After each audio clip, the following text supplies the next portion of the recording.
ओम नमो भगवते वासुदेवाय। देखिए, आज का जो प्रसंग है ये एक अति दुर्लभ प्रसंग है। महाभारत विशुद्ध होने का कारण सुनकर आप हैरान रह जाएंगे। सुनिए व जानिए।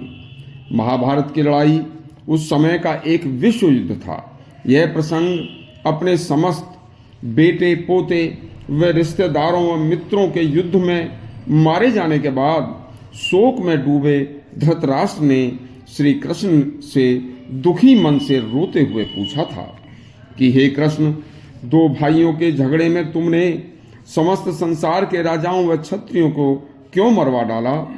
तब भगवान श्री कृष्ण ने जो कहा यह एक अति दुर्लभ प्रसंग है, पूरा सुनना।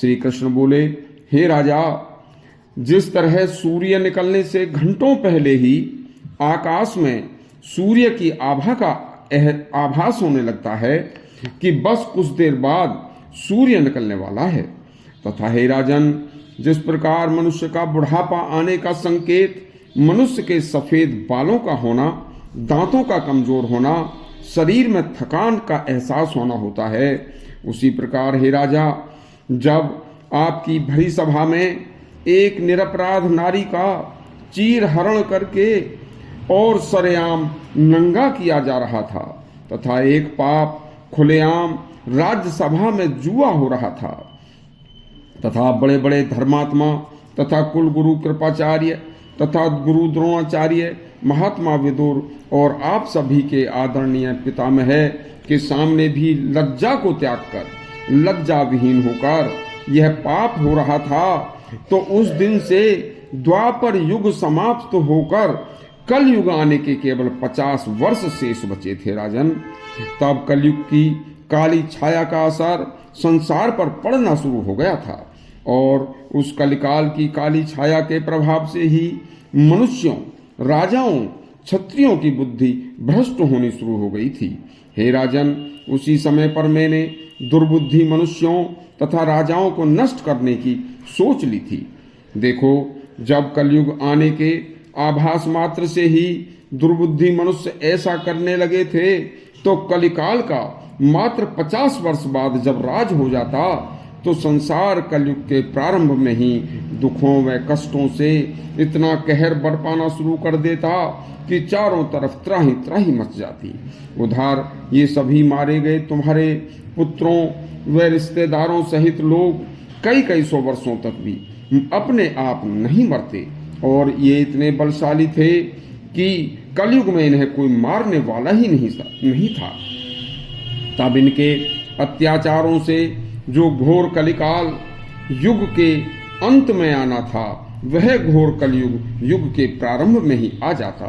तब 4,32,000 वर्ष का कलयुग अपनी अल्पायु में ही नष्ट हो जाता। इससे अच्छा यह था कि इन दुष्ट वृत्ति के मनुष्यों को कलयुग आने से पहले ही क्यों न नष्ट करा दिया जाए।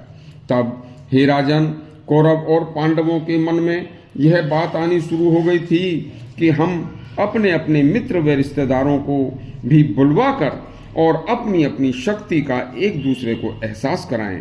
तब इसी तरह से दोनों पक्षों ने समस्त संसार के राजाओं तथा योद्धाओं को बुलावा भेजा।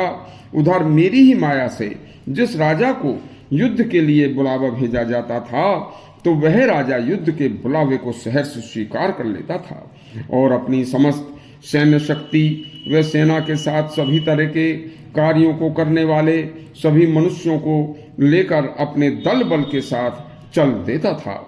इस तरह से जिसकी जितनी सेना होती उससे भी ज्यादा कर्मचारी, हथियार बनाने वाले तथा हथियार युद्ध में पहुंचाने वाले तथा भोजन आदि की व्यवस्था करने वाले, सभी घायलों का उपचार करने वाले, हाथी घोड़े रथों की देखभाल करने वाले, इस तरह से जब गेहूं के साथ घुल की तरह वह भी सब साथ आए थे तो इस युद्ध में मारे गए। यह दुर्लभ तथा अति गोपनीय वृतांत हे राजन धृतराष्ट्र मुझे आपकी शोक में डूबी हुई आत्मा तथा दयनीय स्थिति को देखकर बताना पड़ा है।